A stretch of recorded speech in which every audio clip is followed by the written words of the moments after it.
Oh, we're winning. Hey, peoples, back. Um, Sorry, we're late. We didn't do it last week. Let me share this. Oh, it's delayed a little bit.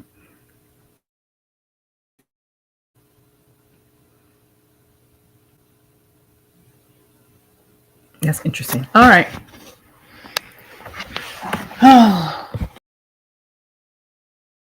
Yeah, we oh. Sorry, last week we were not able to do it live. My wife a gang. I'm look at her head. Whatever. She I just she got in, back. she in the marriage gang. Just got We back from love the hard over gym. here. We So do ride by love. No, okay. really, Jermaine, if I done be my hat, because I've gone through great lengths to keep my hat away from you. So that better not be my hat. Smear to property. No, it's not. It better not be my hat. I know Anyway, that. All right, so we're here. We are almost done with this book. Actually, we only have what 2 more chapters to yeah, go which I through. already almost finished. So Me too, but I don't remember them, so I me can't. neither. I don't either. Anyway, So this one is about becoming better at dealing with conflict, fighting the good fight. yeah. That look rough because, like I said, we've been working out and had to run from the gym. Then try to hurry up and eat something because we're fasting, and I didn't want to have to wait until super late tomorrow to eat. But it looks like that's what's gonna happen. Okay, so I don't know where to begin with this one. This is a good one. I think what I got out of this chapter the most, the takeaway from this chapter was fighting fair. Is that what you got from it? I think that's what it mainly talks about. Is about fighting fair. Um, and he brought up some very good points uh, that he discussed about the. For one, he said the issue is not that you fight, but rather that you can learn to fight in a way that draws you closer as a married couple and not further apart. And I think that's important. Well, and I don't understand that. I don't understand how fighting, arguing, is supposed to draw you closer. So I would like for you to elaborate on what you feel about that.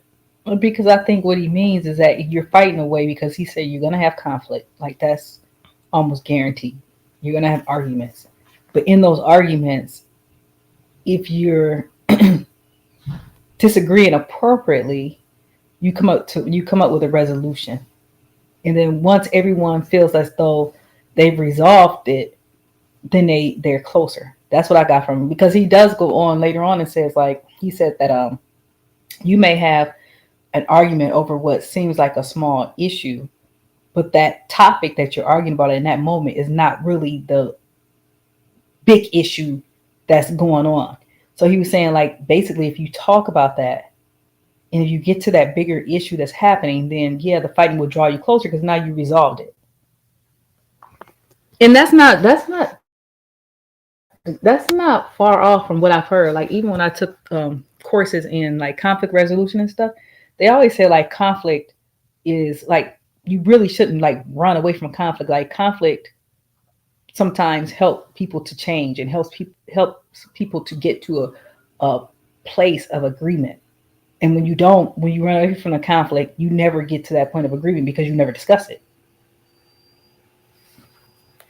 Well, you have to feel as though that you can reach a place of agreement with someone.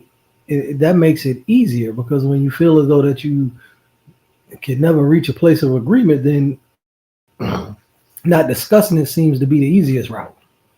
But it's not because it doesn't make it go away. Well, if not coming to a place of agreement, don't make it go away neither.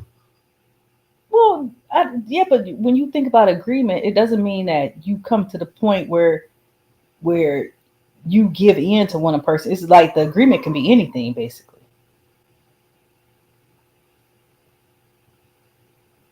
I mean, it can I be. need an example. The agreement can be anything. The agreement can be like, okay, well, I don't see it the way that you see it, but because you don't like it, okay, I won't do it again. Well, you just said then that's giving in. Then you just said not giving in to No, I somebody. mean that it doesn't mean that you're going and you're agreeing with them necessarily. Like you don't have to agree that their positioning is the right position. When I say come to a point of agreement, that agreement could be anything. That wasn't a good example. It is a good example. Okay, so when we was talking about the breast on your back thing, I said, well, I don't really agree with that, but I just wouldn't do it because I know how you will feel about it or something like that, or whatever the case may be. You told me that wasn't the right attitude to have. That would have been the agreement, right? No, that's totally no. You was gonna I say don't it? think so. Okay. I don't agree with that one. I don't know what you're talking about. Yeah, You're I saying stuck something the totally lawyer. different. No, But I'm no, just saying. I mean, That's what he's talking about. Like, it's finding a happy medium, I guess. So but sometimes, but I don't know. Dealing with something doesn't mean that I don't know how else to explain it to you, because like it doesn't help to not talk about an issue that someone is having. Doesn't mean that their perspective is on key or on point. They could be having an issue and that's not really what it is. So, but at least they want you to address it and talk to you about it. So not talking about it resolves nothing. All it does is make a person push it under or try to push it underneath, and then all of a sudden the smallest thing make you jump off. It's funny though, because I was talking to someone the other day, and that's exactly what they were saying. They were like, what a lot of people don't understand is that it's the buildup of little things. And he talks about that. It's the buildup of this happened, this happened, this happened, this happened, this happened, this happened, this happened, this happened. And it's never like you never resolve the first issue.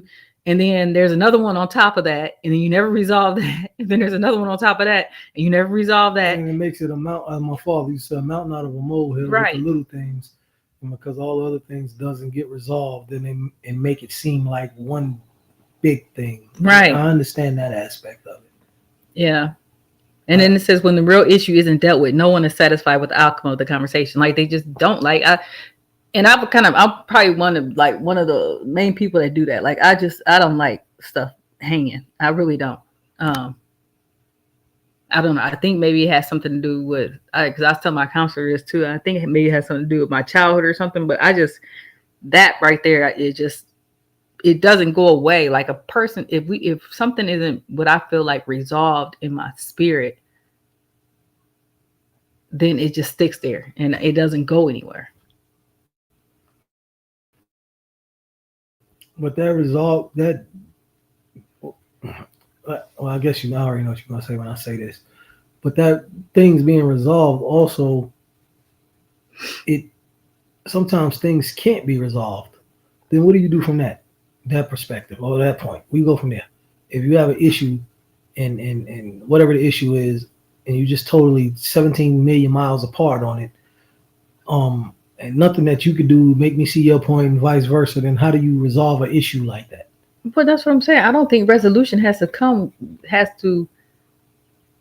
I don't think resolution has to equate to each person about the people being in total agreement. Then is it really resolved then? That's like a talking in circle thing. No, it's not. I think you just see it like that. Well, no, because what's the definition of resolved? Oh yeah, well here we go. I'm gonna look it up. Hold on, that's a good. I would think, because me and my definition sometimes be off too. But to resolve is to settle, I would think.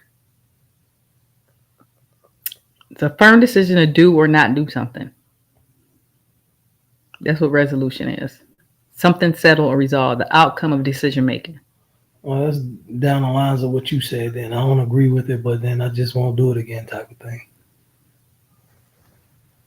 Yeah, because I think it's just coming to almost like you said, almost like a happy medium.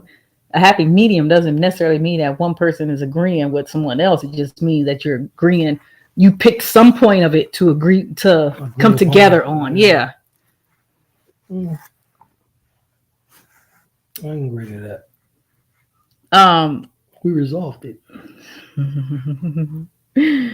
One of the things that he talks about too that I thought was kind of interesting was that he said how a lot of people, like if they're having like all these disagreements and conflicts in their marriage, they'll automatically assume or equate that to having marital problems. But marital problems does not equate to conflict. Like that's not the same thing. Like just because you're having conflict it doesn't mean that you're having marital problems.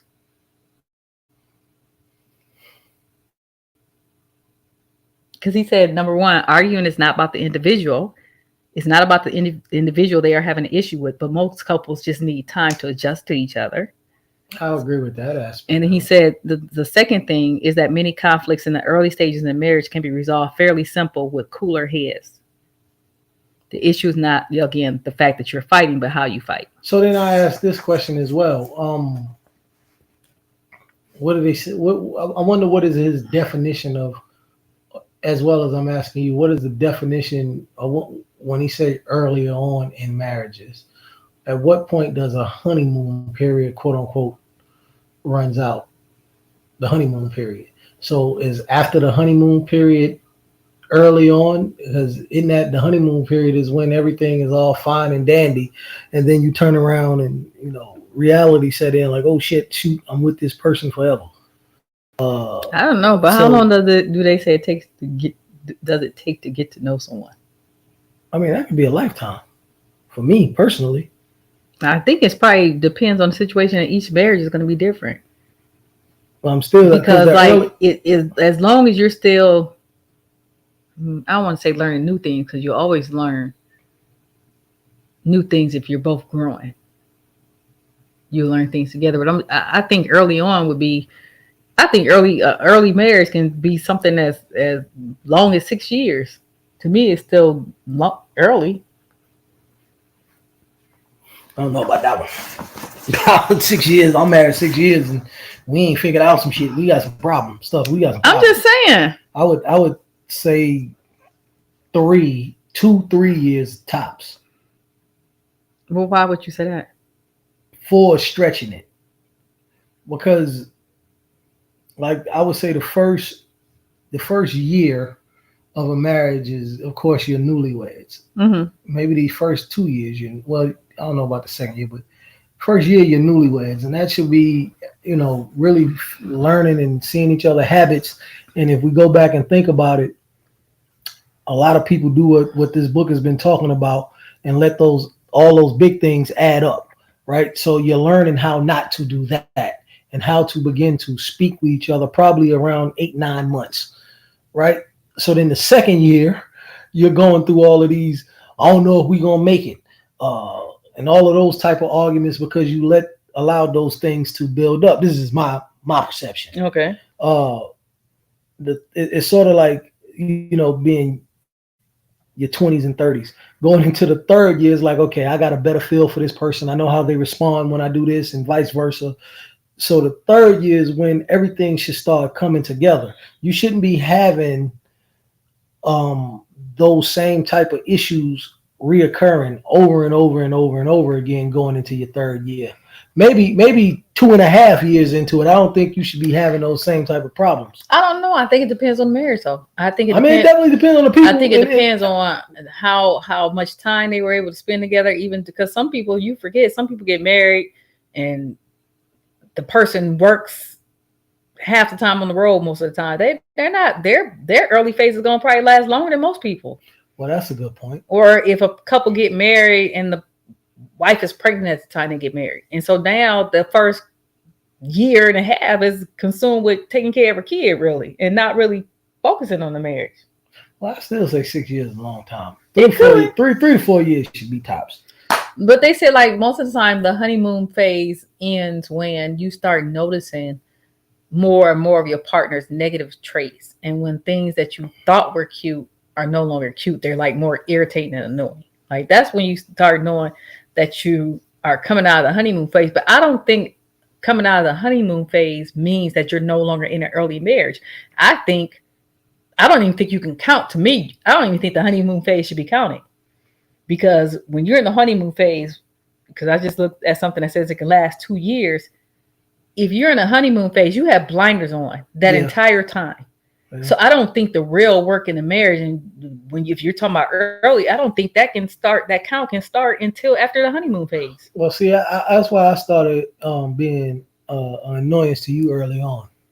So I figured if I go ahead and get that part out the way, I got it made. So, but yeah, But after getting back to the issue, like when you, it's definitely fighting fair is something that everybody needs to work on. I had to do it. You got to do it. I have to do it. You have to do it. Whoever else married, because like emotions is emotions, and we are human. And again, I've said this to you. When you when you think about the person that you're married to, and how much you love them, you should never want them to hurt. And words hurt. So fighting fair is a big key in things, and in that. And a lot of people don't know how to do it. Like everybody is guilty of that, because the first thing you want to do is say something. When you hurt, you want to hurt somebody, and that's what it turned. That's what it all boils down to. But you have to realize then that you're trying to hurt you supposedly love. Now, if you don't love them, then of course you're gonna it's gonna be a totally different thing. And if you even when you get, even if you think you're falling out of love with somebody, at one point in your life, you said in that marriage, you said you loved them. So if you ever love someone, then you should never want to hurt them. And that's how I look at it. I mean, unless they done some crazy stuff, like did something to your kids, or because even if you break somebody heart, just because you did that to me, don't mean I shouldn't want to hurt you, because you hurt me don't mean I don't love you.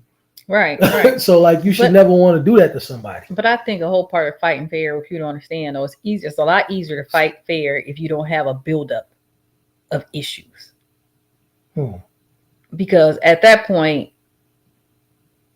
if you get to the point where everything is explosive, then it's going to be a lot harder to fight fair in that instance, because now your emotions are taking over. So that's the first thing.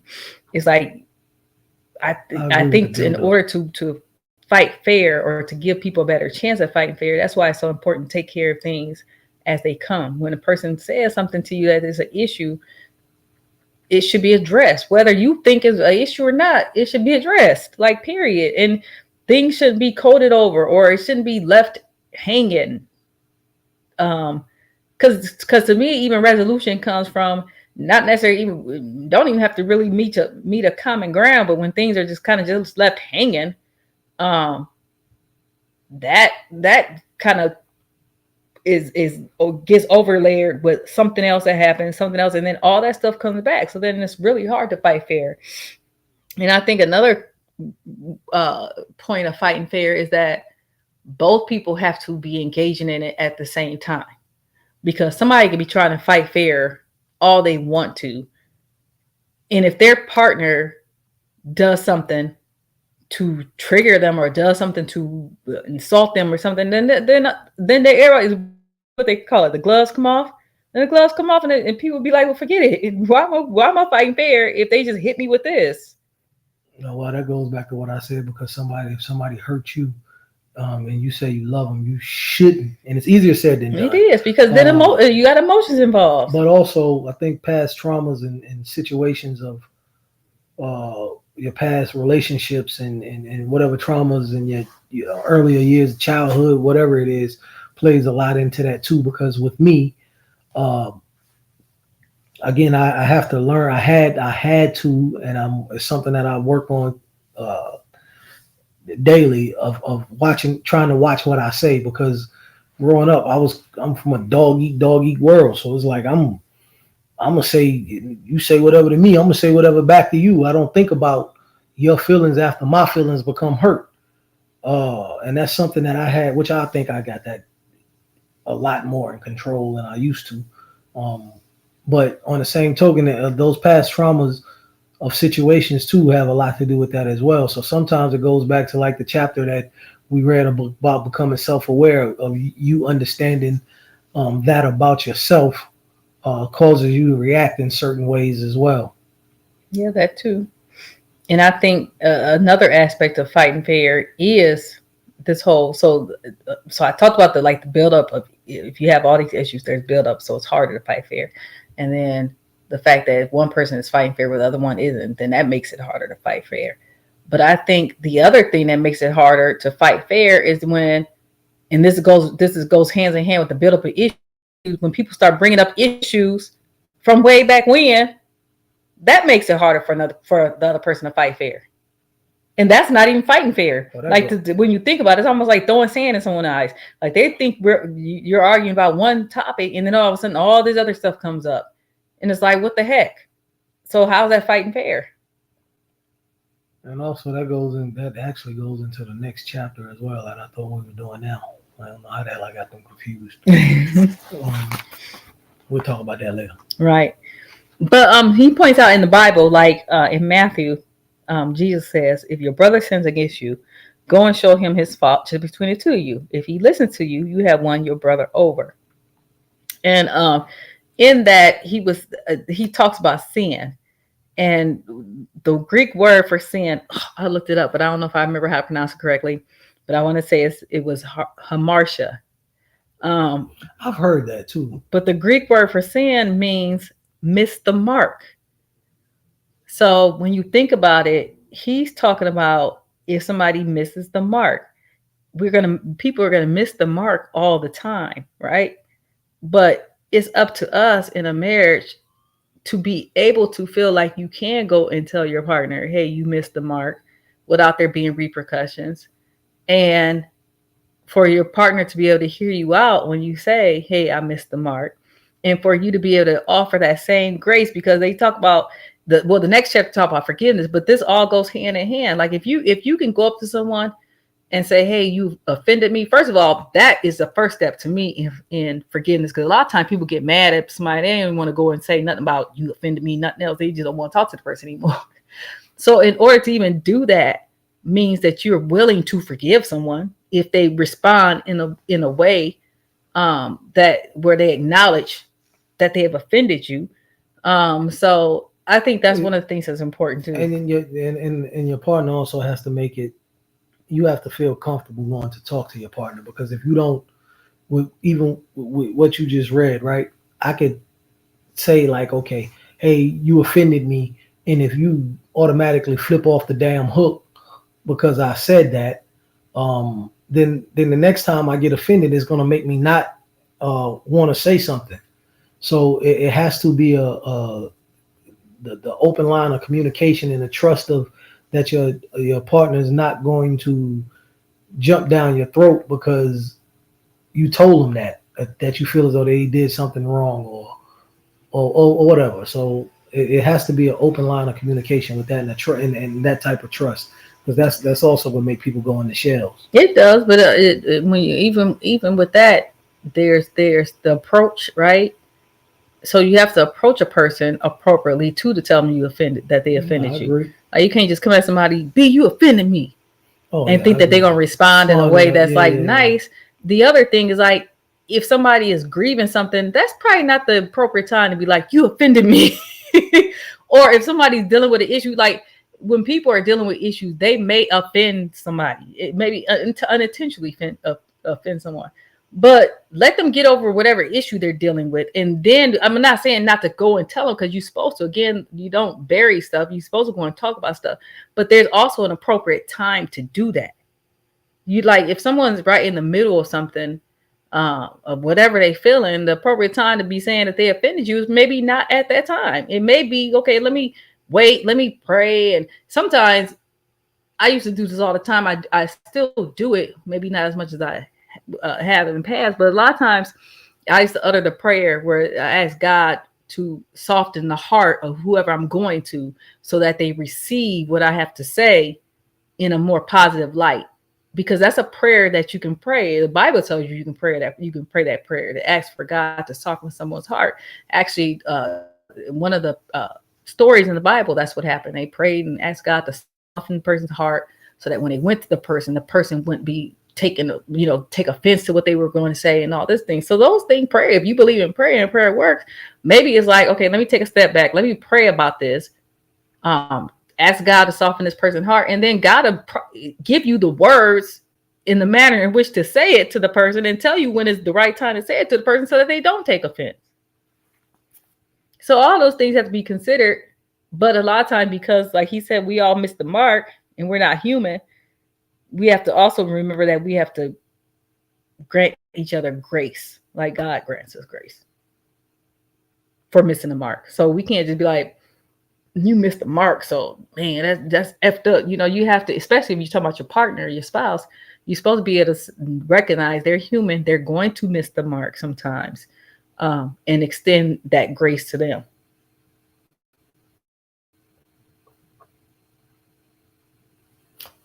I agree. I was sitting there thinking, like, yeah, you're right. And sometimes even that all that what I want to say goes into the forgiveness aspect too. But anyway, go ahead. I'm sorry. No, and I was like thinking, like, one of the important things he says is that Jesus is trying to state that the one who is offended, so the person who got offended, should be the one that's caring and considerate to the one who has made the offense. So what he's saying is that if you are the one that someone did something, they offended you, then you should be caring and considerate when you go to that person and say, hey, you offended me. Which it for the human flesh is very hard. Yeah. It's very, very hard. Because again, as I go back and say, somebody offend you, normally the first thing you want to do is become offensive yourself. Yeah. Yep. And so they talk about, like, if you love your spouse, you should be considerate of that, and you don't want to. It doesn't give you a license. Like if your spouse offends you or you miss the mark, it doesn't give you the license to be offensive or hurtful to them, because you're supposed to have the spirit of reconciliation. The goal of every conflict in marriage is to grow the marriage, meaning that the end result should be to make sure that the solution that is reached will be the best for the relationship. And that's the other thing that was interesting, because he keeps talking about how you're supposed to be, that's the other key point to resolving something. You're supposed to be resolving something with taking ourselves out of it and doing what's best for the relationship. So even if we have to take ourselves out of it because we don't necessarily agree with the positioning, it's like, okay, what is best for this relationship? That's a good point. Is it best for our relationship to do this, or is best? I didn't get that out of that, but that's a good point. That's a damn good point. Right. It's a hell of a good point. Yeah. So if you think about it in that respect, and you take the individuality out of it, then it makes it easier for you to be able to deal with that conflict. That's something that I'm gonna really I'll work on too. That's a good point. I never even thought about that. Interesting. Yeah. He said that resolving a conflict in a marriage does not need to be difficult, but it does need to be deliberate. This means that as much as you say you have married your soulmate or your best friend or your kindred spirit, you did not marry you. Different perspectives can open a door to many more possibilities than what you could produce on your own. So the first thing, again, to understand that we are different people. We're individuals. We're not gonna need the same things from each other. We're not going to see things the same way all the time. We're going to think about things differently, and that's something that we need to always remember and understand. And we have to make room for. It's funny because he says make room for a bigger definition of marriage, but I agree. Like, you have to make room to say, okay, we're taking our individual selves and combining them. So everybody's perspective is valid. Everybody's how they feel about things are valid. So how do you combine those and come up with like this conglomerate or puzzle of one picture or one marriage? And with the understanding that everybody comes from different backgrounds as well. Right. So you have to try to make those things weave and be woven into whatever the bigger picture is for the marriage. That's definitely true. Definitely true. And I think another thing of understanding conflict too, and your partner missing the mark, is you have to, unless you don't trust your partner, or unless, I don't know, you have some type of issue with trusting them, which means you probably shouldn't be married in the first place, or you need to actually work to deal with that, because some people will get married and then end up having these trust issues that maybe they didn't know they had. But you have to trust that when your partner missed the mark, they're not doing it intentionally. They're not doing something intentionally to you. And that sometimes, actually, that I think that's sometimes a hard one for everyone because, like, when we take offense to stuff, we feel like you did this to me intentionally, But that goes back right? to what I said earlier. What I believe anyway. That has a lot to do with your past experiences and your past traumas. Because if you've had people that intentionally has done things to you, you have, as well as I have, Mm-hmm. then it's easier to believe that it's happening again at that particular moment. Well, yeah, but even outside of that, though, I think we still take a lot of things personal that we shouldn't take personal. Do you get what I'm saying?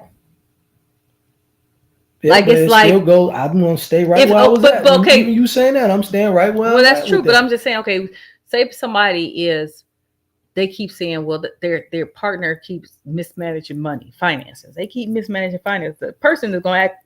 Some people may take direct offense to that and say and feel and take the offense as if the person is intentionally trying to hurt them by mismanaging the money.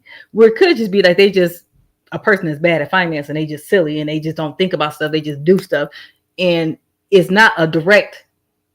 I want to go punch Zorana in the stomach type thing. Do you get what I'm saying? No, I It, totally and understand if that. if if I can see it that way, like, okay, well, that was irresponsible, but he wasn't being irresponsible because he don't give a crap about me.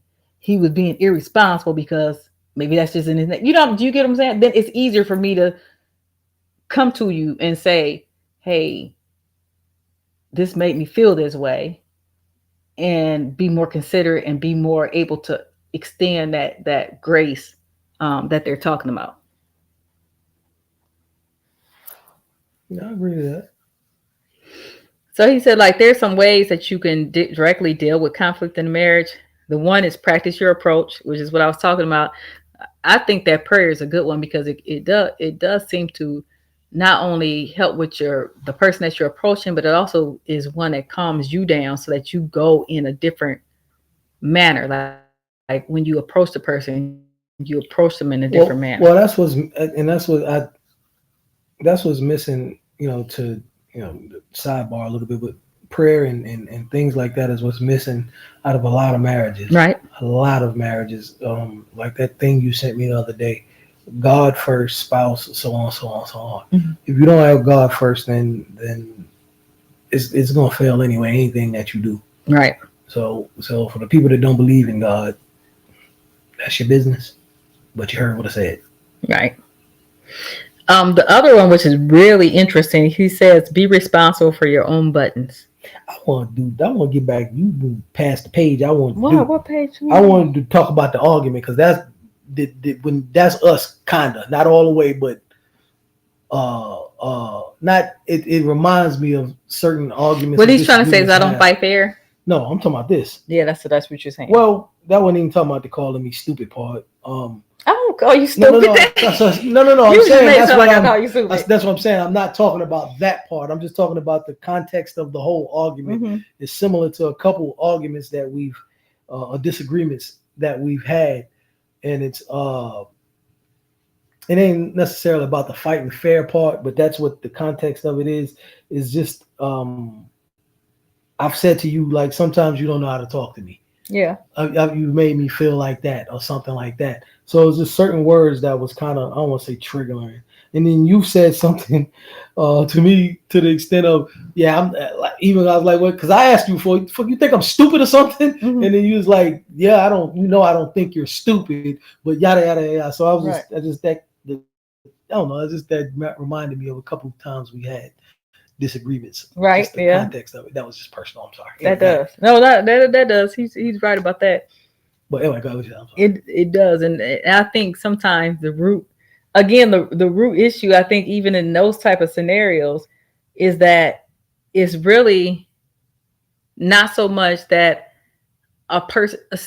I'm trying to think how to explain. It's not so much sometimes that a person wants you to think like them, right? But sometimes I think people feel as though consideration is like, how they say, like, there's this common, like the common, everyone, music is universal. and the language, the people, how they, like music, whatever, that's a universal thing. I think people think sometimes consideration should be like just universal concept. Like, yeah, I was people should guilty just of be that earlier considerate, right? And you would think that your spouse is going to be considerate. So sometimes it's not like, oh, well, because Zarana would do this, you should do it. It's more about this whole concept of consideration. Like, you considered your spouse. Like, you considered your spouse before you did it, and in considering them, you don't. Do you get? No, I understand what you're saying, but you're talking about that being universal. That was real early on when we first started talking. Some of the things that I thought that was universally known in a relationship, and I can't remember exactly what they were. I would say it wasn't nothing bad, but I was like, why you do that? That ain't like, I thought you would know that, right? So, right. So I would agree with you saying tentatively, or excuse me, I would disagree with you saying tentatively on that, because sometimes even what we would think is universal still has to be communicated. No, I get that, but that's what I'm saying. Like, some people come from the mindset they think that things like consideration is universal, and I'm sorry, I misunderstood. No, when it isn't. But it's not like, okay, I want you to think like me. It's just like, okay, but this is just consideration. Like, everybody knows what consideration is. Like, what do you mean? Yeah. Like, you know how they say common sense isn't all common sometimes? Like, that's what people like, is not think like this person. No, I thought that was just common sense. Like, a common sense would tell you you're supposed to do it this way. Like, it should be done this way. That is more, a lot of times is more of that. But the second one he talks about is being responsible for your own buttons, which I thought was interesting. Because one time buttons, when he say buttons, I think of triggers too. And one time I read something that they said, the world isn't responsible for your triggers, or the world isn't responsible to tiptoe around you because you're triggered, which in some respects is true, right? Because you have to be able to find a way to live with those triggers. You have to find a way to respond appropriately to triggers, because you may always encounter them. The difference, of course, is if somebody's intentionally trying to trigger you, then that's a whole nother story. But he was saying, be responsible for your own buttons. Like, when things come up that make you uneasy, don't blame your spouse. She isn't making you feel that way. You have to take ownership of the things that get you worked up. So sometimes your partner can say something to you, but because you feel a certain way about something, you take it totally different than how they intended. And then that can lead to a conflict. And it's like, no, that wasn't your spouse's fault that you took it that way. Like, your spouse had nothing to do. That's not me. That's more you than anything. Like, your spouse had nothing to do with that. That's your own feelings. Like, and you need to understand that those are your own feelings, and you feel that way for whatever reason you do, but it's not because of what your spouse did. I have been guilty of that, but that's something that I have emphatically worked on. And he's still guilty of it, trust me. And if I do, I don't say nothing before I brainstorm. No, that's not true. Jermaine likes to think that he's accomplished more than he. That's a damn lie. I've accomplished a lot. The third one is be honest about what you feel. Tell the truth about how things hurt you. You have full permission to talk about what you like and what you don't like, and you should be willing to discuss them openly. And I agree with that aspect of it. It's hard though to do that. Like, even with what you said, if you feel like the person gonna bite your head off, it's like even hard to do that if you feel like the person gonna be like, oh, now you got another complaint. Like, nobody want to talk to you about nothing. And if you're taking everything as a complaint, why bring up anything at that point? So it has to work both ways. Like, you have to be able to the receiver has to be able to receive things and understand that whatever it is their spouse is trying to tell them, even if they word it crazy like him, that they're not doing it that way to hurt them, or it's not about them. It's not something that they're intentionally doing to hurt them. First of all, I take full responsibility, and sometimes I word stuff the wrong way, or it doesn't come out how I want to. A lot of times. So this man, oh Lord Jesus, put my business out there. This man, I'm telling you. I'll be trying to tell you pretty, and then I tell you your makeup ugly, but you still pretty. Yeah, just And weird stuff. it It's don't. just Yeah, he but just that's not the point. The point is, let me put my business out there like that. But the other thing is like, but so you have to be able to do that, but then you also have to be willing to receive stuff in an appropriate manner. Be open to receiving things, and even if it offends you, I think maybe the best approach is to tell your partner. Like your partner can tell you, and you may say, "Man, that's offensive to me." But I think it's also on the partner to, just because someone is offended by something, or just because they're hurt by something, you can explain to them like, okay, well, I didn't mean to offend you by that. That's just how I feel. Maybe there's a different way I can word it. I don't know, but I'm not saying anything intentionally to hurt you. I'm also guilty of the complaint things because I've said that to her a couple times. You just made a valid point. And my point is, I'll say this. I'll say this in front of her. That was actually something that I've said recently, right? And you just said something that you never said, or if you did, I didn't hear you until now. The reason that I would say, okay, there go another complaint or whatever it is, because I really don't have too many complaints with you. So that's why it goes back to what you was talking about, your feelings and getting things in control and being self-aware. And I thought about that a couple days ago, but I never thought about how you just said it. So that is part of why I say that too, because I don't really have the complaints I have about you. We have to address off camera, but it's nothing that is way less than what you say about me, which you should feel comfortable enough to tell me this, that, and the third without me saying that, right? I can sit here and tell you now.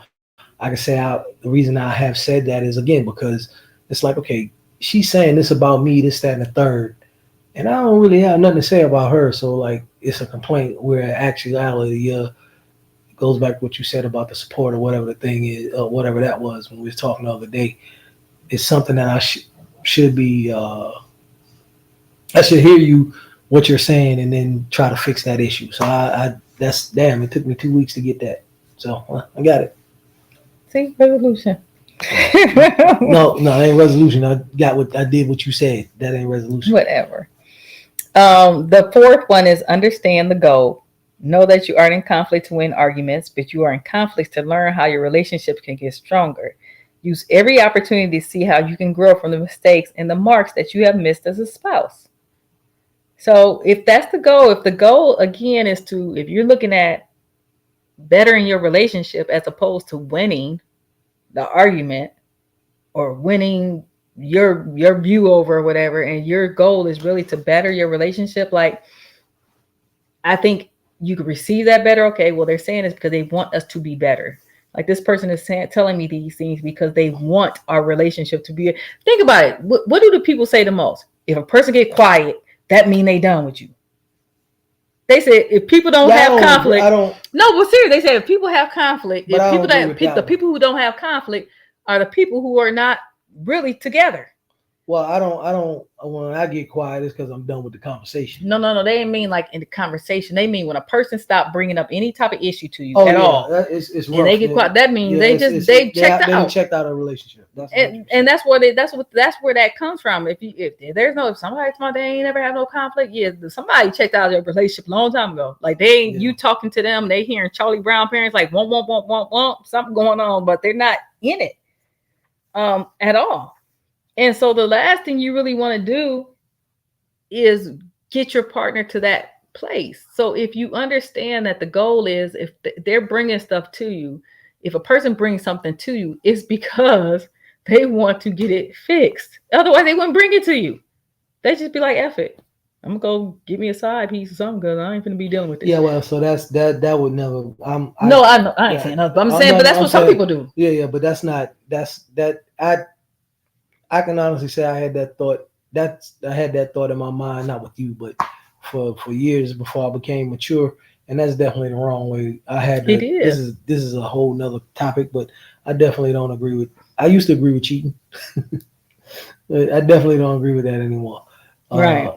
And then if you think about it, if and I'm being serious when I say this, when you remove that aspect out of a marriage, you have to worry about your spouse cheating or because you're arguing and in disarray.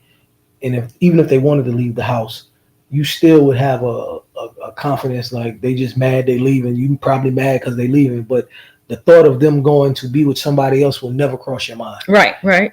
And if it did, that just adds more to the conflict and That of what's going on. Yeah. and stresses the marriage out even more. Yeah. So I can honestly say, as mad as you and I have gotten at each other, I don't know. I would think that you would think that about me. I'm not worried about you leaving and going out here, going to a bar, or going out here calling another dude or something like that. That's the furthest thing on my damn mind. Right. Like, so, and I don't even see how people with all that goes on in a marriage, I don't even see how you could even deal with that part because that just makes it 30 times worse. Right. So that's a sidebar too. But anyway. Right. So anyway, so yeah, understand the goal. Understand that the goal is, especially when somebody approach you, is to resolve it. Maybe the question could be, you could maybe ask your partner. You can ask them like, okay, so I understand you feel this way, and I understand you bringing this to me. You know, what is it that you hope to get out of this? What is that we should be getting out of this? So we can take the individual out of it. What can we get out of this that will help us in our relationship? I guess maybe if you couch it in those type of terms, then a person can maybe get jolted back to the fact that, okay, the goal is they're bringing this to me because they want us to be better. Apparently, like it wouldn't bring nothing to you if I didn't want us to work on it to be a better couple. Do you get what I'm saying? Yeah. Like, number 5 is apologize. Don't be afraid to be the bigger person. Take ownership of your actions and what you do. Never put off apologizing when you know it should be done. And that's a big one because some people will put off apologizing, not just sometimes out of ego, sometimes out of pride, but sometimes a person can get to the point where they feel like I'm always the one that have to stop and apologize first. And then sometimes they feel, especially based on past history, if you were in a relationship before where things were always turned back on you, like you go and you don't want to have the issue, right? So you have the issue with or someone has offended you, you bring it up to them, you guys get in a big dispute, and you're the one that ends up apologizing. They don't really apologize, but you're the one that end up apologizing for, I guess, bringing it to them is what eventually happens, because they turn the tables on you. So some people can feel, like I said, from past trauma that they don't want to be the one always apologizing, because if they're the one, why do they have to always be the one apologizing? That makes them feel like their feelings are now being negated because now the focus is off of what offended them and is more on what their partner feels was offensive to them. You get what I'm saying? Yeah, that's when you with the apology thing, you can't. Sometimes people take apologies and don't think they're sincere, and sometimes people apologize and don't be sincere, right? So I don't understand why people don't apologize, and that's in everyday life too. Like, you shouldn't ever have too much pride to apologize if you've done something wrong. Like, again, whether that's in your marriage, whether that's in life, if you missed the mark, you missed the mark. If you offended somebody, you offended somebody. If you hurt somebody, you hurt somebody. I'm not perfect. I don't do it that much either. I do apologize to her. I think when I feel as though I'm wrong, I do. Don't do that. But that's the thing. See, you hear what he said when he feels wrong. Sometimes we just need to apologize for. I apologize that we even arguing right now. Well, I mean, do you get what I'm saying? Yeah, I do. And then, so what happens sometimes? This is one of them things that I would say that it would be a sincere apology, but it's you could take it sarcastically. If I say, I apologize that you feel that way, like it really could be taken in a sarcastic way, but that's one of the ways that I would say it. And if you're in the middle of a discussion, and you being you especially, and I say, well, you know what, I apologize that you feel that way, then you probably gonna take it. Well, look how you just said. Yeah, I know. That's what I'm saying. Yeah. But it would be sincere for me. Oh, I would. But look how you say it. Exactly. That's what didn't I just say that? No, I'm just saying. See how you trying to start I arguing? apologize. You feel this way. I apologize if you feel that way, but that is it can be taken sarcastically. So I guess what I'm trying to say is like when you apologize, you have to make the person feel as though the apology is sincere. And that's what he means by when he say approach. The approach, even in that, has to be that. So instead of I apologize, you feel that way. It could be, you know what? I sincerely apologize that that what I said was offensive to you, and that's not what I meant. But on the same token, then that comes into knowing your partner too, though. Yeah. Like even you I'm just gonna say this too. I think sometimes you've gotten better. Sometimes you struggle with when I say things like that. You don't know. I don't know if because you so upset at the time or bothered, hurt. No, because you say it like you being patronizing. Well, that's what he says it like he's being patronizing. Okay, so fine, and that's my point. It's as many times as I've said to you that I never want to do anything to make you cry, to hurt your feelings, or anything else. Because I say it and it sounds like I'm being patronizing for you. When you say that, then that means do you actually believe that I don't, I don't ever want to hurt you?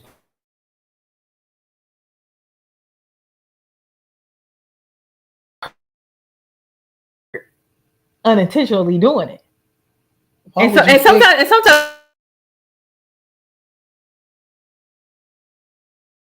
I'm saying it doesn't mean that you're doing it by mistake. Girl, I ain't got no draw. I'm just playing. I gotta go to the bathroom. Oh, what the hell? How you got 9 minutes left? And you gonna leave me on here? You should leave me by myself. But I think that you have to make your partner feel that your apology is sincere, right? Because the worst thing you can do is be patronizing in an argument, because then you, especially with her, now you're gonna be like insulting, making them feel like you're trying to insult their intelligence. And when that happens, that makes it even worse, because it just causes more and more conflict. I think what needs to really happen is everybody takes a step back, take a breather, and then get back into it later. So, but that's why I say I think that maybe a good approach too is to even apologize for it leading to the discussion that it's leading to. Well, what I'm gonna do next time, right? I'm like, look here, before we start talking, I'm gonna apologize for anything I say right now. Really? See, that ain't gonna work. But he said Colin Powell said, the day the soldiers stop bringing you their problems is the day you stop leading them. They have either lost confidence that you can help them or conclude that you do not care. Either case is a failure of leadership. And that's true. So the day your spouse stops coming to you with whatever, issues or whatever thoughts they have about what could be done better, that's an issue. Because everybody, you already know, no one is perfect. No, there's no marriage is going to be like perfect where there's nothing going on at all. That's just impossible. It just doesn't play like that. And so the day your spouse stops talking to you with regards to things like that, it's definitely an issue. They talking to somebody. That ain't necessarily true. Well, it could be. I mean, let me say this. Confiding in somebody else. Trust me, they're confiding in somebody else. And I'm not saying it happens all the time, but that's what exposes you to issues. Well, yeah, that, and it don't even. The somebody else could be the opposite sex, as well as it could be a family member, a friend, which yeah,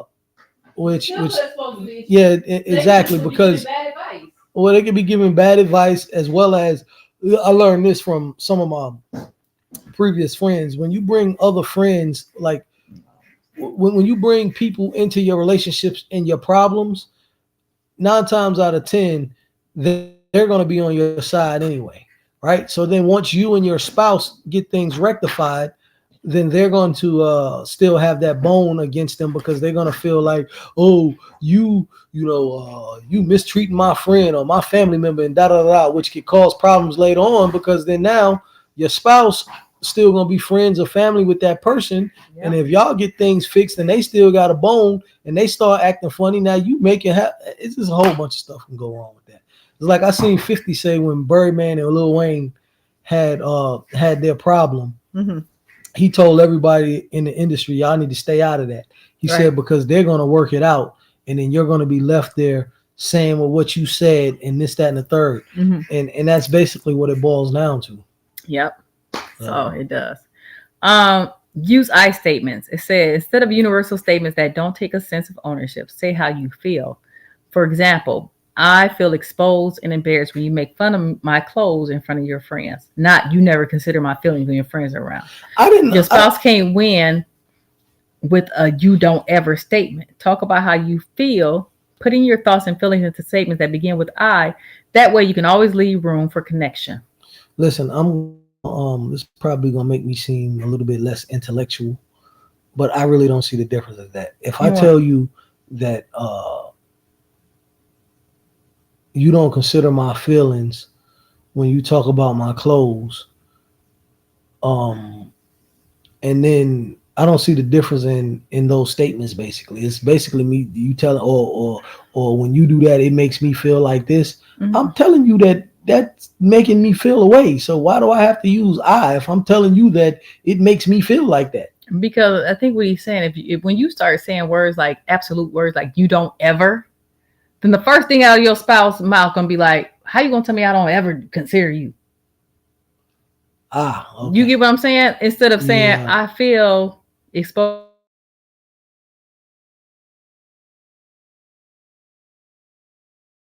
However, if they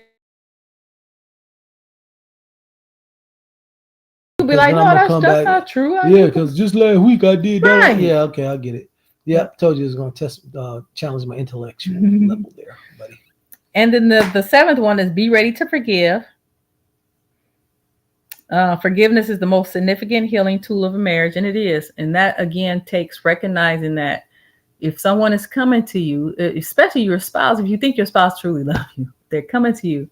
They're coming to you because they want to make the relationship better, because they want to get something resolved. They're not just coming to you to hurt your feelings. They're not just coming to you to be doing it, just to cause grief and to cause conflict. I don't think anyone, unless your spouse don't love you, they're not coming to you like that. And then again, you have to recognize everyone missed the mark and extend that grace. So you have to be ready to forgive, which is sometimes hard, especially in the heat of the moment. It's hard to just stop and be like, okay, fine. But that is something that everyone needs to work. Something I need to work on. Definitely. Definitely have to work on acknowledging that things are not intentional. That the things that your spouse is doing is not intentional, or even if it's offensive to you, it's probably not intentional. Unless they out there cheating or something, that's intentional. But that's not intentional. I can accidentally be at the gym and then a girl be like lifting weights and I trip over a weight and fall on top of her, and she really have a little hole right there or something, and then when he gets started getting tired, that's what happens. I get up and then be like, oh, I'm sorry, and I slip again, and that's unintentional. Number 8, and the final one, was to take a break. Everything doesn't need to be worked out right away. If you find yourself at a place where nothing is getting accomplished or emotions are too high, take a break, deal with it tomorrow, but be willing to step back to refresh yourself and calm down. Yeah, you don't do that. Yes, I do. Well, no, I guess you do, but you don't wait till tomorrow. Don't do that, because we didn't talk to ISIS about that. Which mean I don't wait till tomorrow? I told you it'd take me 6-7 hours, and then we had the conversation. Well, yeah, but that's what the conversation was. Is for finding a happy medium of how much time. They said wait till. He didn't say that. He said it could be. He's not saying I'd rather wait till tomorrow. He's not saying that, because I was taught that you don't go to sleep with stuff like that hanging, because you may not wake up. But he just said wait till tomorrow. He didn't say wait till tomorrow. He said it can be resolved tomorrow. That's not applicable to our relationship. So basically, within your marriage, within your relationship, you come up with that waiting cooling off period. My cooling off period was like 2 days. You told me I had to do it in 4 hours. Whatever. That's a 44-hour difference. Anyway, and in doing that, the purpose of taking a break is to kind of understand why you're feeling the way you're feeling, why your emotions are the way your emotions are. It's funny because I was talking to a coworker, and they said, and I was telling them about the whole, hormonal changes and the perimenopause, and I was like, maybe I just be, I was saying, I can't remember exactly how I was wording it, but they were like, no, it doesn't mean that your feelings aren't valid or that you are offended. They were like, but what you have to consider is your reaction to it. Is your reaction overboard, or is your reaction in line with the offense? So that made sense to me. Okay, yeah, I get what you're saying. Like, when you're taking that break helps you so that you don't go overboard with your reaction, because sometimes we can get so emotional because, like I said, especially with hormonal stuff going on, or you got all this other stuff that's bothering you, that you can get so emotional that your reaction doesn't match the offense, right? Your reaction, how you reacting to it. And sometimes that break helps you so that you can understand, like, okay, yeah, well, me wanting to punch him in the throat is overboard. We wanted to karate chop him in the throat is overboard, and it's overboard because blah blah blah blah. Oh no, like you are offended, but that's not the appropriate way to deal with that offense. Your reaction is overboard. Okay, because now you punch me in my damn throat. I'll never lick on you ever again. You're not gonna do anything because all I gotta do is kick me. You ain't heard what I said. I heard what you said. No, you didn't. So anyway, that was that chapter. It was a definitely interesting chapter. One of the questions, he says, talk about a recent conflict where you both feel you dealt with it constructively. What did each of you do that helped the other feel heard and understood? I don't think either one of our last ones where we dealt with constructively, to be honest. So we probably need to work on that a lot. No, never mind. He gonna say he don't need to work on it, but he does. We need to work on it. I'm not gonna say I don't need to work on. Now you need more work than me.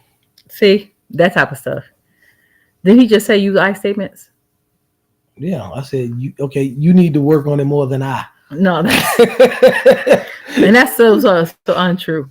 Which actually is another thing that people should consider. Like, no one should be saying, and this is important. People shouldn't say what they do and don't have to work on, because unless you've touched base with your partner, and unless you ask your partner, hey, I know we were having some issues in this area. How do you think we're doing in this area now? How do you think I'm doing in this area now? Unless you've gotten that feedback from your partner, you don't know if you really like. How are you going to judge your own work performance? Like, most of the time you can't. That's why they have people that do peer reviews and stuff, because you can't judge your own work performance. Yeah, well, that's true. Yeah, well, you can to an extent. I mean, you may not get 100% accurate, because I can sit here and tell you, if I judge how I act now, mm-hmm. as far as just my overall being in a relationship in general, compared to how I used to act and the things I used to do, I would grade myself in the high 90s as far as if I'm comparing it to then. Right. So now, if you're just in general, so but that's you can't personal. grade yourself. No, but you can grade yourself on a personal level like that, but you can't grade yourself on how you're doing as far as your interaction with your spouse on your own. You can't just be like, oh, like you can say, oh, well, I used to be a cheater and I'm no longer a cheater. I'm doing great in that area. But you can't say, oh, I know I'm treating my spouse great. You ain't asked your spouse if you're treating them great or not. You don't know. You may think you're doing everything that your spouse wants you to do, and you're way off the market. You're doing the wrong assignment. Like somebody said, sometimes you can work real hard at the wrong assignment. And unless you know what the assignment is, the correct one is, all that hard work you didn't put in for nothing. You can be sitting up there. If some guy think that he's supposed to be a provider and his assignment is to provide all this money for his wife, and then he find out she leave him, why? Because I've been giving you all this money. And I never asked you for that. What I wanted you to give me, you worked hard, all them double shifts to provide financially. All I wanted you to do was spend time with me. Yeah. So you can't just be working hard on an assignment and not know if you're working on the right assignment. You just can't do that. So you need to touch base with your partner and ask them like, hey, one couple had talked about some of the things that people should ask each other when they're doing like their touch base, because we do weekly touch base, and I had seen this a while ago. Actually, I shared it with my nephew, but I just never, I kind of forgot about it. But it makes sense. They were saying that one of the things you should ask them is, of course, ask them how their week is being.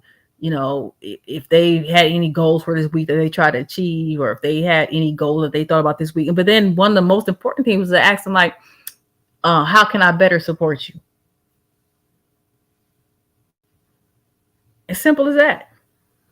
Sometimes questions like that mean the world to someone, because it makes a person feel like, okay, well, they really trying to see how they can support me, or they're really being considerate of maybe what I may be going through. But how often do we ask each other that in a relationship? Rarely, I think. I don't know if anyone does really. I mean, some people may do, but it's probably a very few people that sit down and ask their spouse on a weekly basis, okay, what can I do to support you? Or what even can I do to support you this week? This upcoming week, you got, what do you have going on? What can I do to support you? Or this is what you said your goal is for next month. What can I do to support you? How can I better support you? You don't ask each other that. And that's important. That's interesting. I just learned something else. I will engage anymore, because I was using I'll touch base for any problems I guess that's part of it, but any feelings I may have or what's going on. So when I tell you nothing, that's basically what I was doing it, using it for.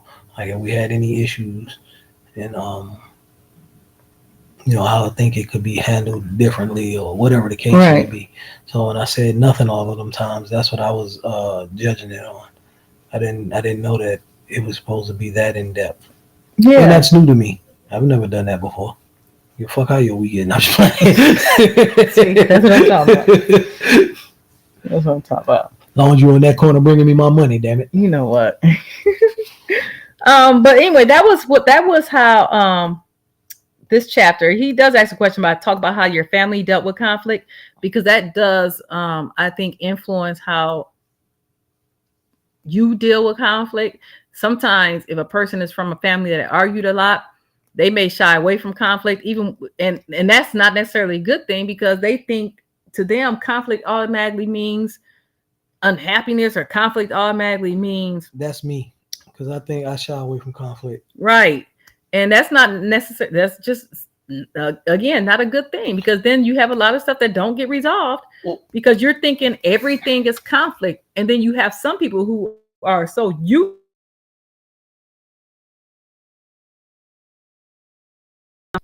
The only time they can get a response of love from someone is when they engage in conflict. Well, and I'll say this too about the conflict issue. The other reason I try to or always have shied away from conflict, because my attitude was so bad. And then it's like, if I wouldn't have corrected my attitude, or had started correcting my attitude before I met you, we wouldn't have made it as far as we have, because how explosive you are. Right. I'm actually, but if you want to believe it or not, 3 times that explosive. And it's because it's I'm probably a little bit worse than PJ. Yeah, he used you as an example. Yeah, because my nephew, boy, that boy attitude. He go to 10 quick. He got it from his aunt though, but it was like I was like that times 10. So it's like when I shy away, it's because I don't want to get there, because when I get there, nobody can calm me down. Jesus will have to come calm me down, and he may have to get the devil to just come on drag me to hell. Like, because it's like really that bad. So I had to correct that, but that was part of the reason that I shied away from conflict as well, along with everything else that you said. Like, conflict to me equals unhappiness. I mean, I'm learning this a little bit different, but it's conflict is not really a good thing for me.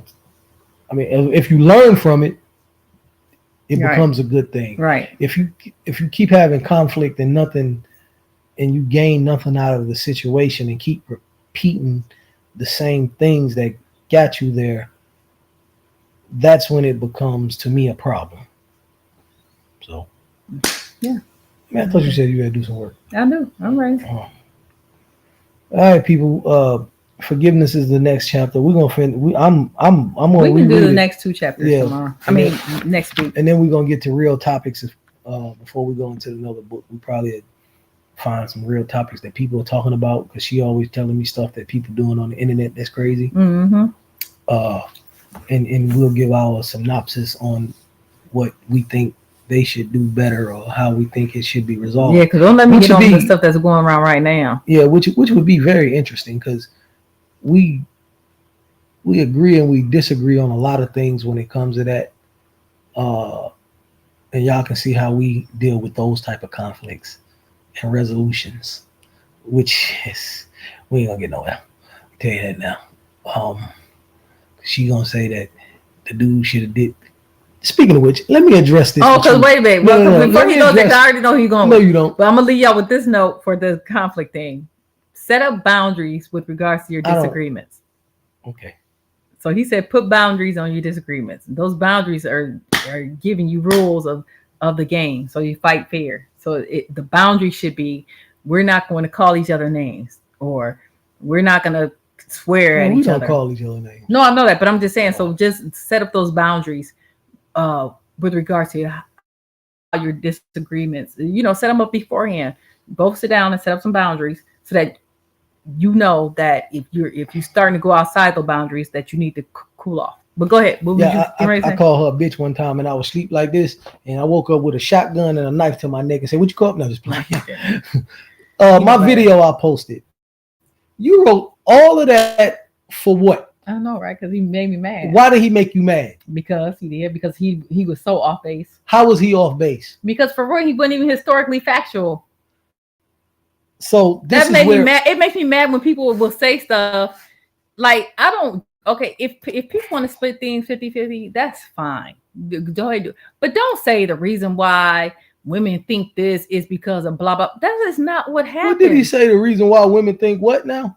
About 50-50. Like what he was saying, he came up with a totally because women didn't want to work, or some bull. He said like just was totally That's not what he incorrect, right? That's not what he said. He did. Because somebody else, matter of fact, if you go to his actual post and look at the comments, somebody else addresses him on that. And they'll say, no, that's not why women didn't work. It's a guy. He the one that said it in his own post. He said, I get it. And this is the reason I shared it. He said, I get it. Women didn't have the same rights as we had. That's not what he said. Oh my He didn't say God. anything about rights. Oh, see, here we go. He didn't say Yes, he did. He said women couldn't work and didn't have the same thing. Or what That's the not what he capabilities of said. what we were able to do. But Yada, that's yada. not what he said. Then Ray. he turned around and That's said, not what he it's said. sad to say that That- most women now are the one holding it down and doing this, that, and the third. You posted the wrong video. No, I Then. didn't. No, that's exactly what he That said. is not what Jay. You saw that video that I posted. That is not what that dude said, Yes, he is did. it? Where's it at? Where's it He at? did not say Where's it that. at? Where's it at? This guy right here. Let's listen to it. Are you people freaking delusional? I'm seeing a lot of women come up and down these timelines talking about they're not going 50-50 with no man. Let me say something to y'all. This is not the 1960s. The only reason why the men were paying all the bills is because women weren't in a good position to have decent paying jobs. In a good position to have a decent paying job. That's totally not correct. Women In the 60s, y'all didn't have any rights, so you wasn't in the position to have. First of all, he said, let's go back first. Women could not work. He didn't put that. He said you wasn't in the position. That's not. Rewind. He said to have decent paying jobs. You wasn't in the position. He needed to address was he needed to say women were not allowed to work. So, and this is the reason that I brought this up, because basically keep going what he said, because with then the rest of the stuff he says is bullcrap. So hold on. Like you don't say that where we disagree, and we're gonna cut it short. what we disagree at is I think that he was saying what you were saying. I don't They think didn't he was have saying they that. didn't have the right. You guys didn't have the right to work. That's not what he said. No, that's not what he said, but that's what I'm inferring and taking. But that's it. not what he was. Okay, but you can't infer. You go by what he said, and that's not what he said at all. Okay, so then what not being in the position means?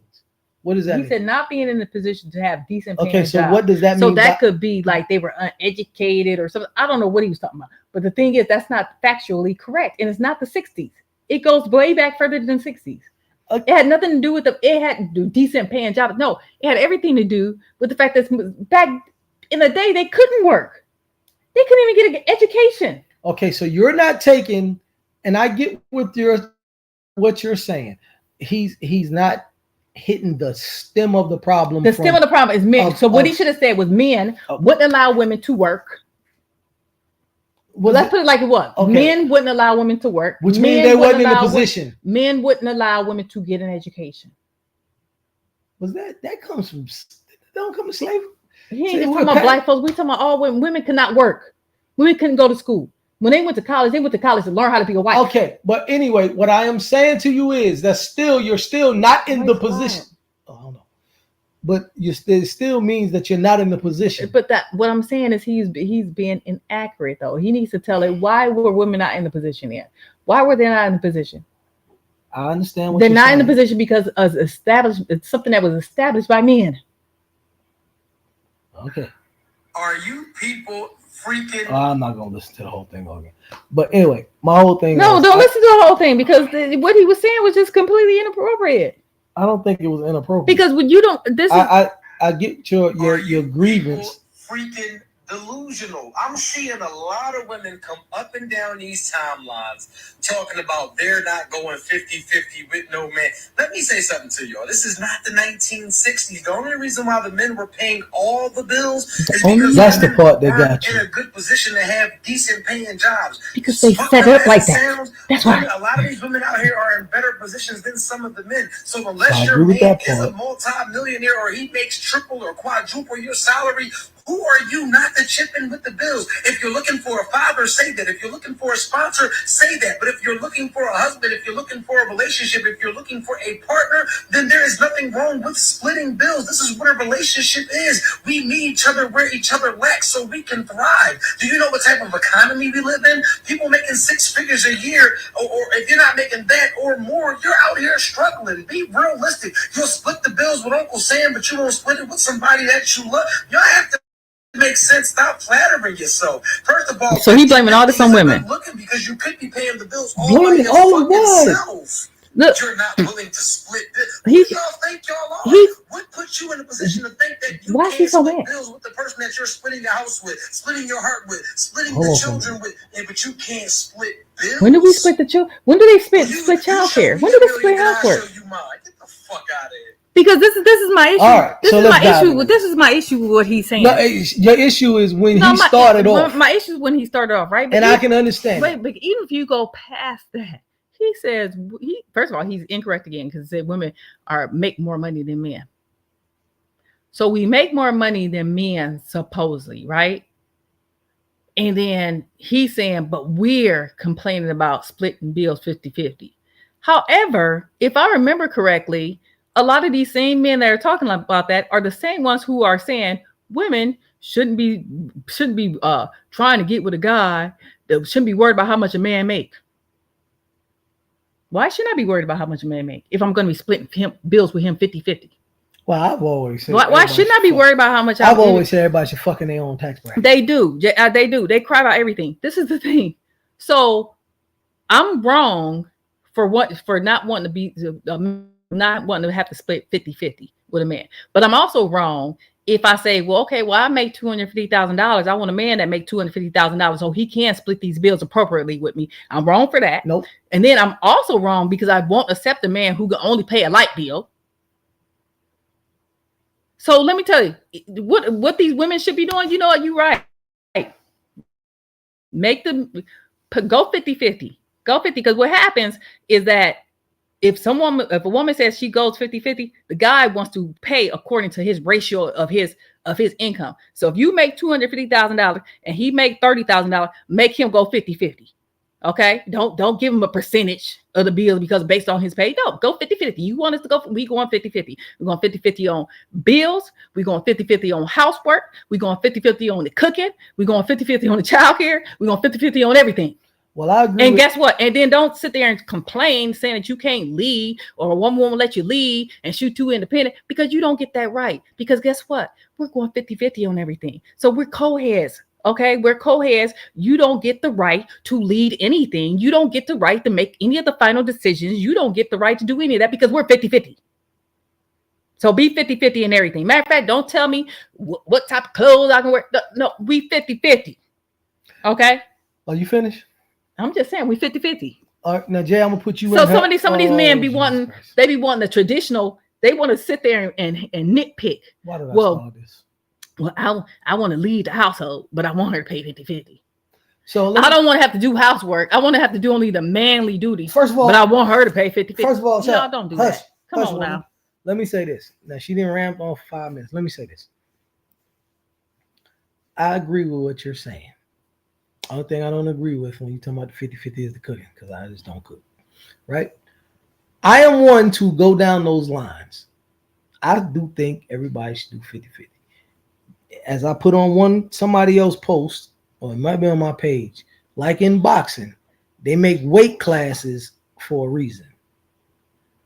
So they make tax brackets for a reason. If you make $250,000 and I make $100,000, and we have this big conglomerate life, and you're living away, right? If you're living this way right here by yourself with $250,000, and I only make $100,000, right? And I come into your life and we integrate, and you already living in a certain way. Number one, to me, that sets up for failure, because I do believe in 50-50. So therefore, if you got $10,000 in bills, first of all, let me tell you something. If I don't want to work, I'm not paying 50-50 nothing on you. You're going to pay all the bills, period. I'm not finished. I'm just saying, I don't know what you're talking about. You believe 50-50. If I want to not work right now, you're going to pay the bills. Let me finish. And I believe 50-50. Whatever. I will address that. Let me finish. So, and I come into your life and you got $10,000 in bills. And I already know that. Here, it's a two-way street. Number one, if you want 50-50 and you don't want to deal with me because I make blah, blah, blah, or if I want 50-50 and I've been screaming that and I make blah, blah, blah, and you got $12,000, $15,000, $20,000 in bills a month, and I only got $2,000 in bills, and I'm screaming everything is 50-50, then guess what? I need to come in and pay them bills, help you pay them bills. If you don't want me, but that's the hold on. I'm saying this is where I agree and I disagree. I know, but the point is he's trying to make it sound like the women can't have standards. No, everybody. But that's what he's saying. All these women up and down my time talking that they want to pay, but they don't want to go. If a woman wants a man to provide for her financially and she doesn't want to have to go 50-50, that is her right. Why she got to be talked about because she wants that? Well, so no, okay. Now that part I'm going. Why you got to make a whole video talking about women who want that? That's their standard. You don't want no fat, ugly woman. So okay. All right. So that part right there is this right here is what I'm gonna say about that. If you have a lifestyle that you are living, and you expect a man to come in and keep that lifestyle up and pay everything for you. Like I said, if you got $60,000 in fucking bills a month, and I come in and you expect me to all of a sudden pay $60,000 in bills a month, and then your fucking bills, you lost your fucking mind. Okay. So therefore, how they didn't lost their mind? Well, I'm saying that's their standard. If you and don't that's fine. So if you don't want to agree to it, that don't mean they lost their mind. That just means that's not for you. Okay, then exactly. Then I'll take that back. So then why are you even dealing with them? All right, and that's my other point. And that's my other point. So if they got the tap, if that's their standard. But watch this. So here's my question. Here's the question I'll ask. If you got $60,000 in bills, right, and you want a man to financially take care or provide for you, right? So you're trying to tell me if I come in and say, you know what? Yeah, I ain't gonna pay all that, but I'll pay $30,000 of them. So you're gonna tell me it's you gonna say no, I don't want to have my bills paid. You pay them all, I'll just pay the 60 by myself. That's crazy to me. I don't care if it's crazy. A lot of things are good. People do things differently. If a person thinks that the role of a man is to financially provide for them, which some men think, like JK said, he's traditional. That's what he does. If some people there, it's perfectly fine for people to live like that if that's what they want to Well, do. I'm not disagreeing with There's that. nothing crazy about it. There's nothing, this be tripping. There's none of that. It's just this is what they were raised. This is how they were raised. This is how they want to live. That's fine. If that's not what you're on, then leave them alone. You ain't got to ain't nobody forcing you to get with a woman who don't want to pay 50-50. I just okay. So why you mad at them? That's my point. Like these men are making all these videos crying and hollering. I'm sorry. They crying and hollering about some stuff that is it's simply a standard. It's a way a person prefer to live. If that's how they want to live, that's how they want to live. What we got to do about that? No, you're 100% right. And I agree. If that's their standard, that's their standard. And that's but again, what I'm going to say to me, I think if somebody offers to pay half my bills, maybe they think it's not worth the headache. Well, then that's a whole maybe so maybe they but think everybody's entitled to their standards. Maybe they think about maybe some people view it as if I'm gonna marry somebody, if I'm gonna be with someone, that takes away a whole, because it does take a whole bunch of your freedoms away and everything else, and they figure maybe for them the compromise is that person's gonna pay all their bills. Well, don't it take a whole bunch of the man's freedoms away too? But that is, I'm saying it does. So then you can't. Then his thing wouldn't be not to be, but I'm saying that doesn't mean I can't think that way. That doesn't mean I can't say if I get married, that's going to take away my freedoms, and because of that, I want to be compensated by him paying for all my bills. I can say that if I want to, and if somebody don't want to deal with me, they don't want to deal with me. Exactly, and that's their right, and that's your right. And I agree with if I gotta sit there and be like, a man gotta lead, he want to lead the house and all this stuff. So if he gonna be a leader and all that stuff, then he has to pay my bills. Then that's my thing. All of that I don't agree with. The leader of the house and all of that. Like, I think that you guys, but that's my point. Be the same man complain about this 50-50 that want to lead the house. Oh well, yeah. See, then I understand that point, but I don't think it should ever be. I don't give a damn if you paying 100% of the bills or not. It still should. If I'm paying everything, it's still a collective agreement of how we move as a unit. It shouldn't be, we should lead each other. It's like they say in basketball, there's no I in team. So you should be walking in one accord trying to get to whatever your goals are.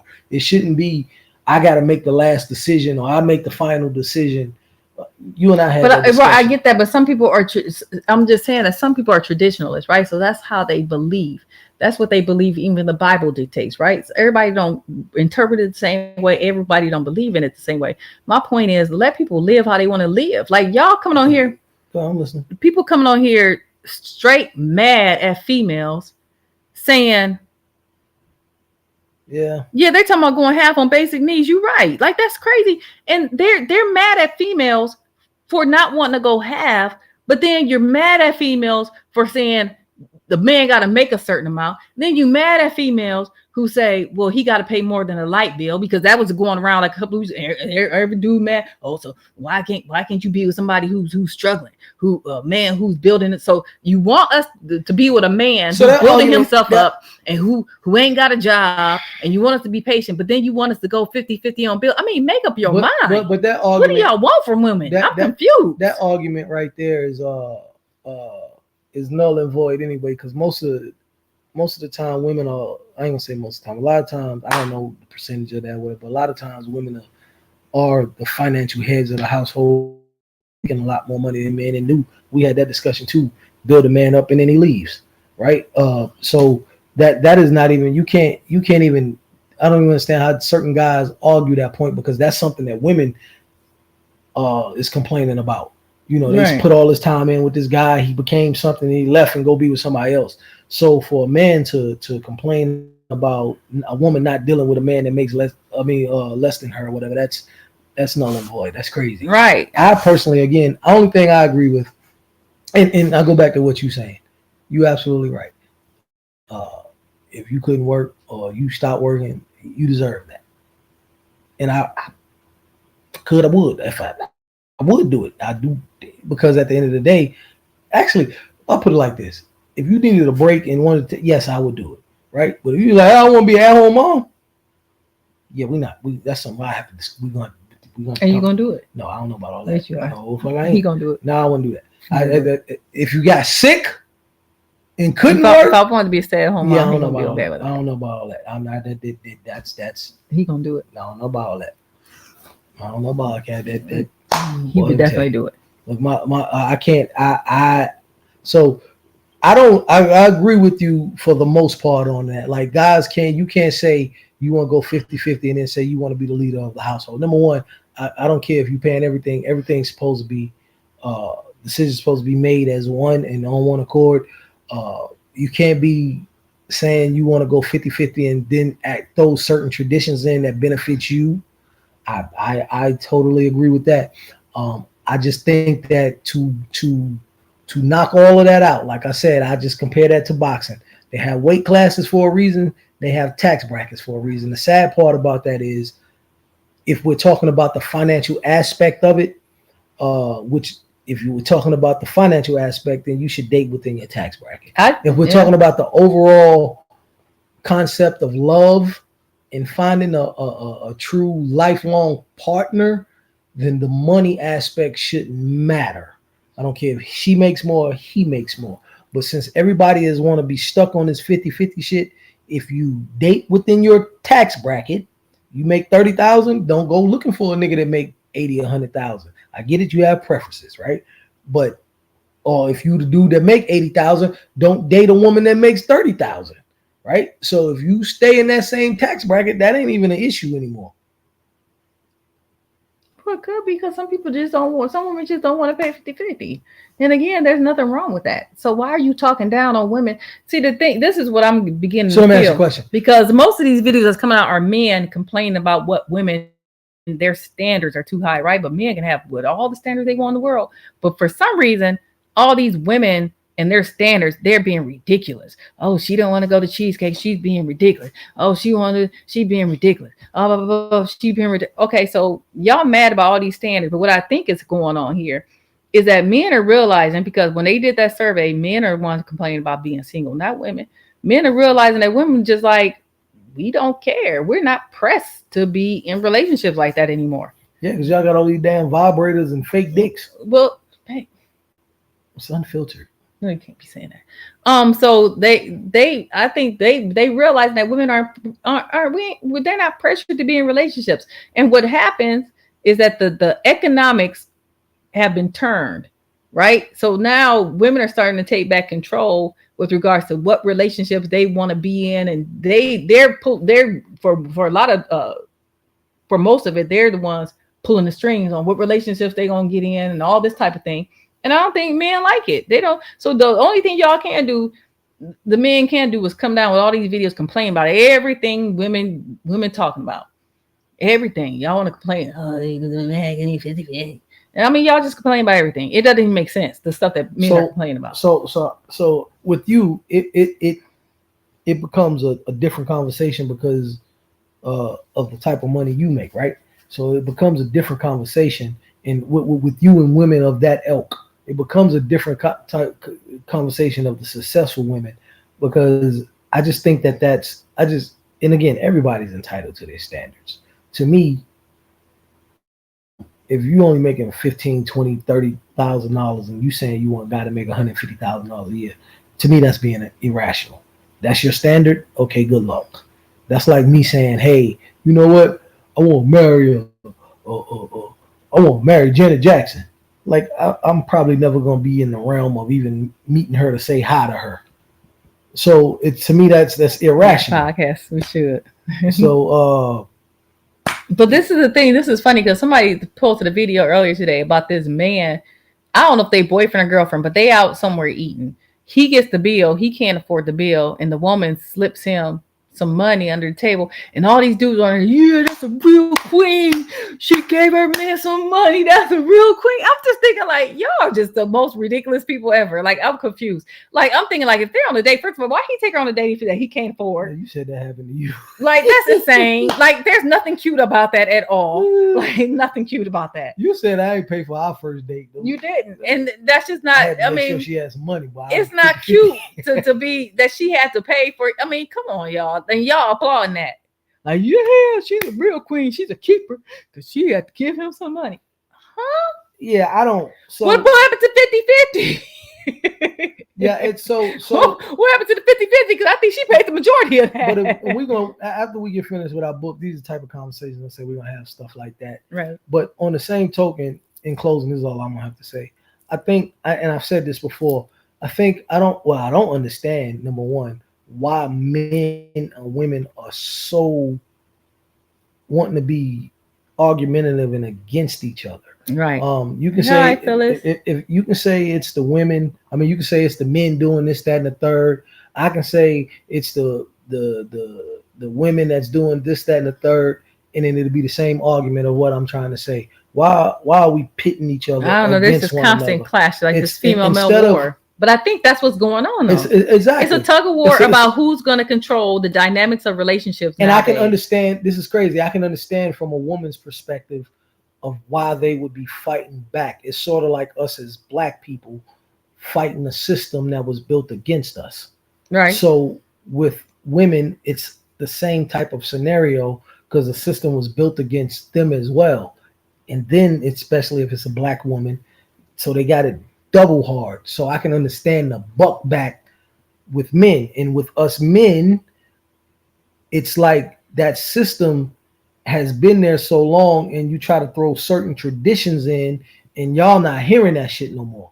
So it's starting to be like this, and you're one of them to an extent. Some of that has to do with control, though. Well, no, it man is. wanting to control, but and then some, and that's what I'm saying. And a woman not relinquishing that control. It's the same thing with the submission aspect. When like that video we seen,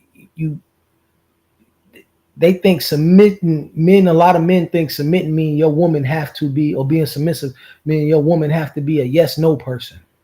And in actuality, I think both parties should submit to each other in some type of form or fashion. Yeah. But so you throw some of that, what you call it, patriarchy or monarchy, whatever the hell it is, involved.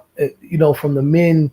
And a lot of these guys don't even understand what the structure of it is. They just going on the ideology of what their fathers and grandfathers and all of that is saying, and they don't understand even what they're saying, in my opinion.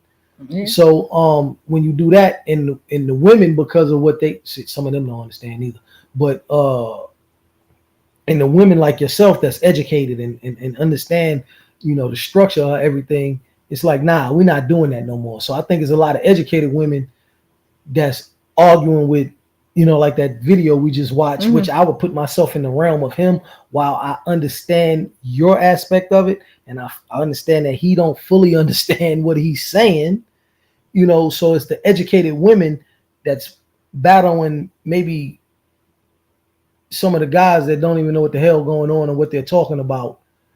Also, that's making that collide even worse. Because if you sit there and talk to that dude on a personal level, like that's going to be like a tractor trailer running into a goddamn brick wall. Right. And then what people don't understand, like even how you try to say, like, well, wouldn't you rather somebody pay 50-50 of your bill instead of paying all of it? For a lot of people, that's not some people aren't so wrapped up in finances like that, right?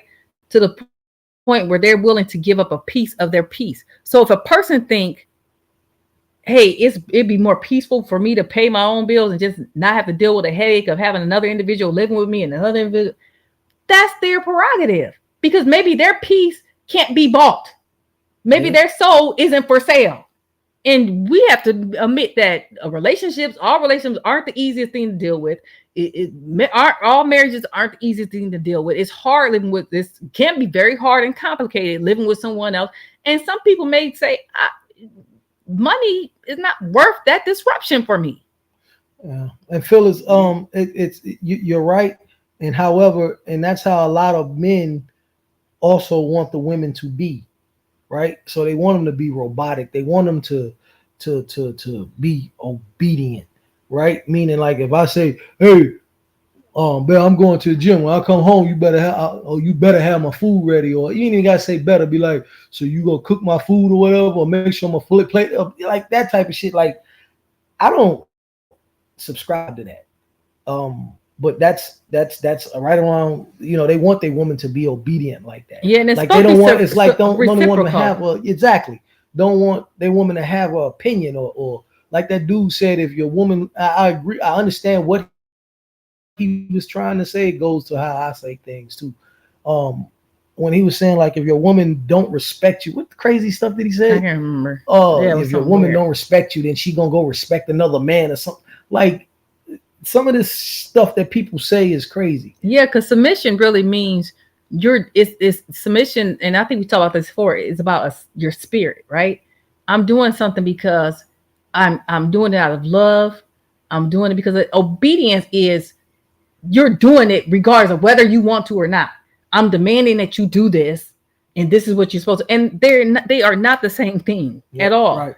But again, like you said, men are abusing the whole submission concept and making females think, hey, this is what it means. And then some females just don't know, and they automatically see the word submission and think, like Phyllis said, obedience. So they just like, no, I'm not doing that either. So you have this big mess. But at the end of the day, it's like the dynamics have changed so much, and I think is you getting all this pushback, like you said, from men and women are pushing because women are saying, no, we're not going to do this anymore. And men, I think it's bothering them a lot because of the control aspect of it. And then at the end of the day, if they're the ones more worried about being single later on in life and not having someone there, then that's bothering them too. Well, I can tell you why. It's because our tools stopped working as appropriate. You can't go out there and do everything that you was doing. So Well, that's why I told you about that dude who was talking about that just got married. That's Mhm. why he got married. But I just say I'll just say this, right? And you know, we had that conversation. I told her, and her response was kind of, it was funny, but it was messed up, but it was funny. I said, first of all, let me say this before I say that. I've always said I don't want a woman that's gonna cook and wash my clothes and I don't expect her to cook, clean, wash my clothes and all of that stuff right there. Because to me, that's a maid. I don't need a maid. I need a partner. So that's not what's going to, like I said, cook, clean, and don't bother me with football, like all that. That's superficial to me. She was cooking and she made me a plate. Like she always give me my plate, right? That's not, I don't require that. I don't think like if you gonna cook, I can go fix my own damn plate. I'm a grown man. But she bring me a plate. I stopped her one day. I said, you remember what you said when I said that? I said, you know that you don't have to bring my plate, right? Mm-hmm. You remember what you said? What Yep. did you say? I know I ain't got to bring your plate. Yeah, that's exactly how she said. I know I ain't got to bring you your plate. I was like, oh, okay. Like, I don't know what you thinking. So I didn't want her to think that I required that or that was a requirement or she had to do that to make me happy. Like, I don't cook. I'm just gonna be honest with you. And I put it like this: I can cook. I can cook well enough for me. This is because I've been a truck driver for 20 plus some odd years, and I never took the time to actually learn how to cook. I can cook chicken, steaks, that type of stuff, right? But to get down and throw down in the kitchen, that's not me. No, that's what. And I have a submissive spirit, so I will do things that I love, like taking his plate. But the minute he sit there and act like he expects his plate from me, yeah, that I don't know what he's gonna be eating that night. Go fix me something. Yeah, I don't know what he's gonna be eating. But yeah, so like I don't. That part of me is like that's not who I am, and I've never thought that a woman should do that anyway, because that's like a maid in slavery. Like when you expect somebody to do something and you have to tell somebody, or you feel as though you got to tell somebody. Especially now if they're going 50-50. They shouldn't be fixing nothing. Better 50-50 on this Chinese food we gonna order. How about you 50-50 your ass down here and do some work? All right, yeah, I gotta get some work done, y'all. I got some testing and stuff I gotta do tomorrow. So all right. All right, yep. Y'all have a good night. We ran over time, but we'll be back Wednesday, like you said, with the last couple of chapters, and then we're on to other stuff. So yeah. All right, have a good night. Yeah, that's crazy.